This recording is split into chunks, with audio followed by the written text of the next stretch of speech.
they'll be calling you a radical. The supply chain dilemma. The supply chain nightmare.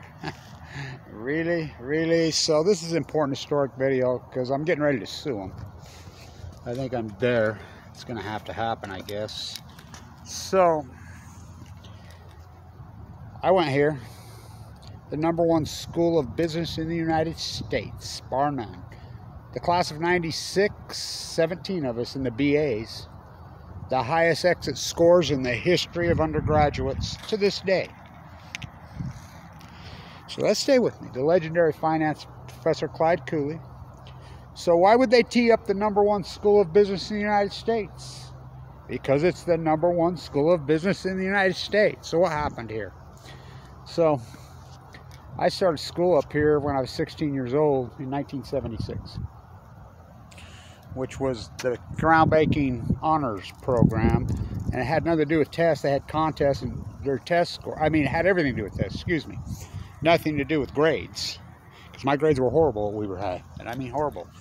Pharma K. Brady, but my test scores were off the hook.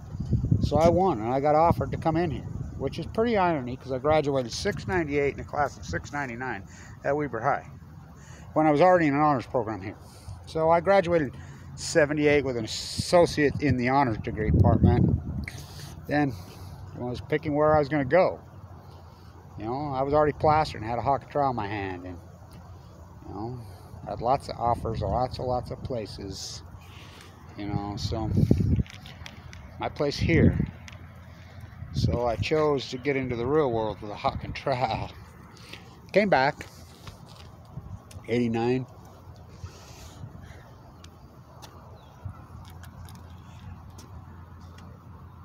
For just a little bit. Then I came back full-time in 91. The #1 school of business in the United States. Did a BIS, working honors, zoology with the legendary finance professor, or legendary zoology professor, Dr. Winters. Art, I'd been in the Doyle Strong program in the art department. But I knew the #1 school of business in the United States was here. It was just because of the legendary finance professor Clyde Cooley, because I'd went here earlier. I went before, and I knew it was such a beast. So supply chain. So anyway, I went here. I graduated here in 96. 17 of us. The Japanese royal family heir, Mikado, graduated. He was here with me, but his sister was in this school, but Mikado was here also. The legendary finance professor Clyde Cooley. I have the last letter of recommendation he ever wrote. His office is right there. So, to have a letter of recommendation from the legendary finance professor, we used to call it the golden ticket. You didn't ask for him. He just... I got one. Highest score in the history of his program. This is his words. I have it. I have him framed on the wall. Highest test scores he ever gave. I go to Wall Street. I started trading futures in the derivatives markets here as a kid in Ogden, the cattle futures, so I already knew how. I could do the Delta formula in my head, which is irony. Matt Godfrey, yeah, that Matt Godfrey, he taught with me here. We were student professionals required to teach your degree. So, off to Wall Street. I'm there, derivative arbitrage specialist, making lots of money. It's corrupt as hell. It's getting worse all the time. My boss, that's who got me the job. I come home when I found out we're getting an MBA program. We're getting an MBA program.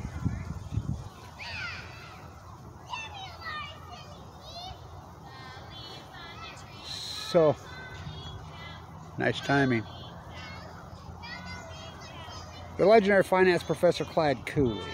We're the #1 school of business every single year via the testing, not some opinion piece. Our sister school is Wharton. I would go back as a student professor. We were required. You had to teach to get that program to graduate, which I did. Our sister school was Wharton, yeah, Trump school. We're protectionists here, big time protectionists. We were Hamiltonians. So as we're going, we have an agreement with Utah State University that we cannot have an MBA program. That's a contract written through the state of Utah, the state legislature. We can't have one. So being we're the #1 school of business in the country, 9 consecutive years, in 1996, my year of graduation, we have the highest score in the history of undergraduate. In the history. So the state of Utah awards Weber State an MBA program. I'm on Wall Street. I'm plastering still. I never put down my hawk and trowel. I work for the basketball team. You know, a bagman. Used to walk around campus with $30,000 or $40,000 in my pocket, literally. I want my first MBA. I want the first MBA. So I call in every day. I'm calling the secretary every day. I'm like, no, Kevin, there's nobody with A.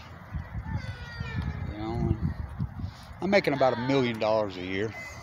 That's how good I am. So good that I'm on the CBOE. I would call the CBOE, Mr. Blanch. And this is not voice recognition or caller ID days. What option do you want? What do you want written? What strike? What expiration? What equity? I'd rattle. I'll give me Philip Morris, out of the money. June, July, and August, 15s. Next day they're there. It was deadly. I hedged portfolios. We knew Madoff was cheating. By the way, Madoff's son died of the same disease I had, which most everybody in there has gotten cancer. So I'm like, all right. I come home.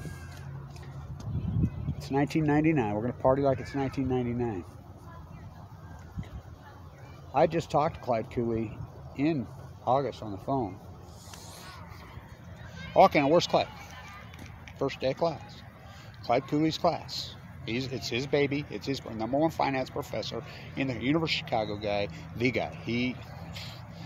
Mr. Blanch, your time to shine. Your time in the barrel. His average grade a D+. 400 people started in the BA program, and that year that I graduated, 17 graduated. Oh, it was wicked. I have the highest test scores he ever gave. I got them. I have them framed on the wall. I remember he drove up. I owned Blanch Plastering when I was going to school here. I remember he drove all the way up. Somebody says, well, he wanted to talk to me when he saw that test score. And he says, well, Blanch is doing a plaster job up the Ogden Canyon, up by the dam. He drove all the way up there and come up to my job site. I got to tell you, and had a long conversation. For a BIS student with a test scores these high, you're not even a finance major? What? Well, you need to be a finance major. You think? So this is a true story. I'm a BIS guy. Doing art, zoology, biology, and finance.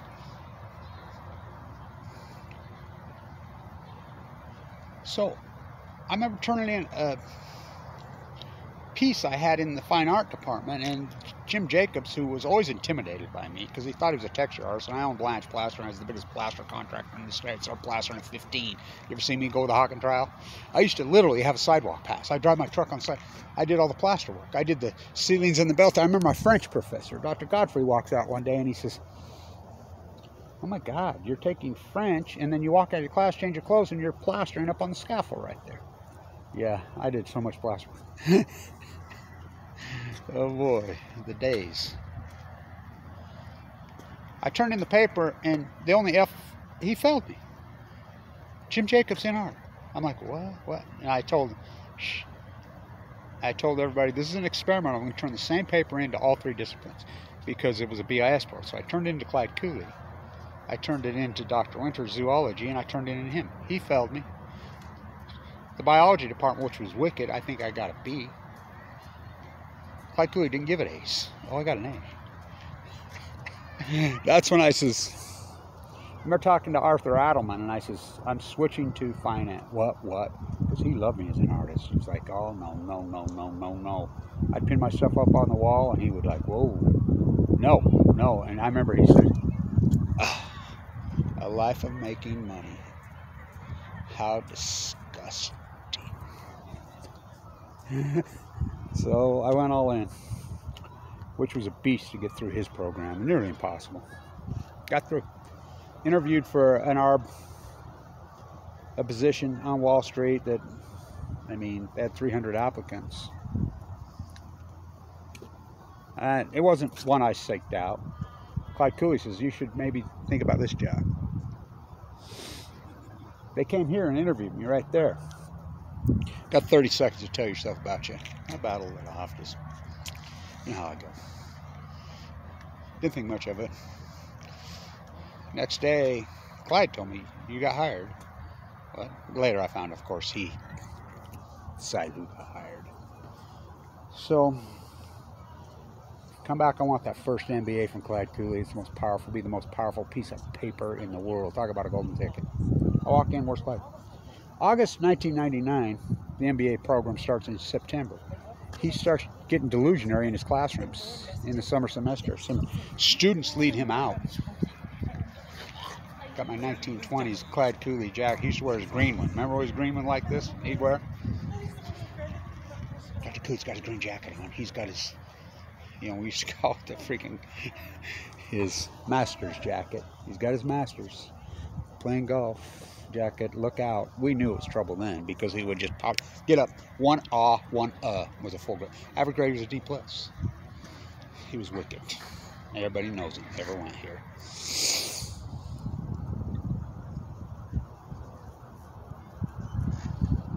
Where's Clyde? This guy named Kyle Madsen I'd never met before in my life. He's teaching the program. Didn't you hear? Didn't I hear what? So, Bruce Handley, the ex-All American football player here. That's real, by the way. Wat Masaka's number. Fawn McKay Brody. Kevin Blanch, Fawn's uncle. Yeah, she's here. She's blackballed like me. So, I come in, and Bruce Handley had told him about me. When he was hired the year earlier, Dr. Cooley had told him about me. So he comes to me. Mike Vaughn's riding Clyde Cooley's shirt. He's the dean here. Don't get me going on that clown. So he's like, Kevin, you've got to help me teach this program. I can't handle this. I can't teach this program. Remember, he passed away 2 weeks before his first. They were in panic mode. Nobody could replace him. I agreed. I made a freaking agreement. I'll help you teach the program. I get the first MBA, you know, this, that, the other thing. Oh, they fucked me so hard, it was unbelievable. So this played out. The disrespect that Kyle Madsen started to show for Clyde Cooley was starting to piss me off. You know, and so Bruce Handley, who's the boss here, brain was going. He was an All-American football player. His brains had been bashed in. So he's starting to lose it. I mean, of course, he got cancer. He recently passed away. I spoke at his wake. Donated his brain to the Foundation that does brain injuries. So I'm like, Bruce, this is the deal, blah, blah, blah. I remember one day I go to the secretary. I worked for Bruce for a long time. I went through his program, and me and him were like very tight. I'm like, Kevin wants to talk to you, Sandy says. And I'm like, Kevin who? He didn't even know where he was most of the time. He was gone. I'm like, oh, fuck. This nightmare started to play out, and I started to see. So the state of Utah had developed this under Mike Levitt, under John Huntsman, under this state of Utah developed a supply chain. They wanted to put this inland port and looking for a school. Well, this is the #1 school business in the United States. So all of a sudden, out of nowhere, I'm teaching the program. Mike Vaughn comes to me and says, hey, we have a new gig. We're going to start taking students back to the Warren Buffett shareholder meeting. I says, well, that's why Buffett was here earlier. Buffett was here earlier. with Bill Gates. That's right. The guy who stole the operating system, and we protested here. They spoke in the theater right there, way back. This is in the late 90s. There's a picture on the wall of Bill Gates and Warren Buffett. I played golf with them. They made me go, by the way. I didn't want to. They creeped me out. I said, what are you talking about? Don't you know that they're trying to switch this school to supply chain? I'm like, economics and finance? I mean, the ethics. What are you, crazy? You out of fucking mind? Supply chain in China? Are you fucking nuts? And this is a book, by the way, published. You know, it's free in the free library. You can donate. So this started playing out. I come back. I thought it was dead. Then they're like, oh, no, well, you want to go, Kev? Then all of a sudden, Bill Child shows up. He owns RC. Well, I'm like, what the fuck? I flew on his Learjet. I'm like, what's going on, Bill? Well, didn't you know Warren Buffett bought RC Willys? And RC Willys donated all this yellow stock here. We get to go to... So I go to the shareholder meeting in 2000. Get to meet Buffett. We take students back. What a hobnob, you know. Woo-woo. Buffett. And his big entourage. And so I'm like, Mr. Buffett. Get a meeting, talk to him. Mr. Buffett, you know what I say about you having a bad year? Because everybody's on it because they wouldn't buy .com bubble stocks.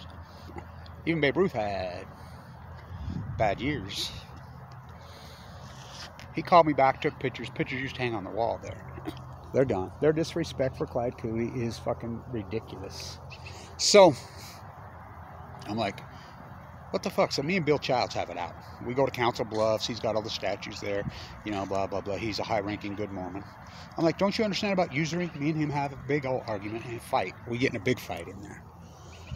I'm like, no, fuck you. So I taught this program till 2005. I'm helping Kyle. Kyle comes to me one day out of nowhere and he says, I'm sick, Kevin. What do you mean? His wife's a surgical nurse. I'm like, what are you talking about? I've got lung cancer. What? He was a big dude, really big dude. He was overweight guy, big guy, but he was a big guy, big man. Non-smoker. He'd been at the University of Syracuse. I says, well, Kyle, you do know about up there in that part of, is the cancer capital probably of the world. You know about the GE tailings and everything. He didn't know anything. It mowed him down and killed him so fast, make your head spin on. So then it was on. He was done. By the way, his wife passed away of the same disease, a non-smoker, a couple years later, a surgical nurse. So it's on by now, and I mean on. The fight's on in earnest in here. And Mike Vaughn, I'm like, no, Mike, fuck you. No way, no way. You know, Sarah Powell, I run into her recently. She's the one who left the ethics professor. She retired. Dr. Chi left when, I mean, they all started to die of cancer in here. Both Davises are gone, you know, but it was Clyde Cooley. It was his baby. It was his show. The test scores started to go to lower immediately after 2005. They were still pretty strong in the early 2000s, but they weren't Clyde Cooley scores. Not even. We weren't the #1 school business anymore as soon as he died. I held on to it as much as I could, and I did everything I could.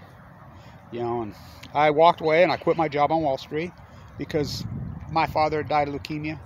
My mate had died of leukemia, and I was distraught. I'm done. Teaching, doing my thing here. Running. I kept working for the same company, run it right out of the water slab there. So these deals, it was starting to come on right. I'm like, Bruce Handley was gone. He didn't even know where he was at. Brain injuries to the head. He donated his brain, as I said. So they sold us to the supply chain. So they come in. I'm like, no.